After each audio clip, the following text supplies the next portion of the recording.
This is the Lone Crater YouTube. We hope this video helps.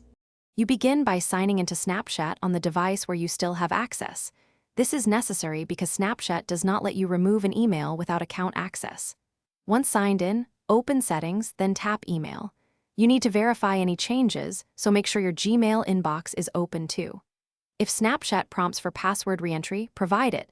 This prevents unauthorized email removal. Do not skip enabling two-step verification. It protects the transition. Now you will remove the Gmail address. In Settings, tap Email, then choose Remove Email or Change Email depending on your app version.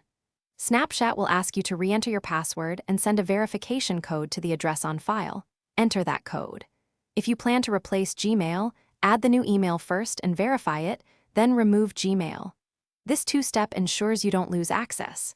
If Snapchat refuses removal, check for linked login methods like phone or Apple ID. Finish by confirming the Gmail address no longer appears in Settings. Then attempt a quick sign out and sign in to verify login works with your remaining methods.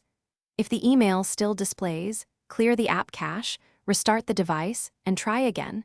This often resolves UI caching issues. Make sure you can receive codes at the alternate contact before deleting Gmail. If you find yourself locked out despite following steps, contact Snapchat support and provide proof of account ownership as your final option. Thanks for watching. Consider subscribing if we helped you.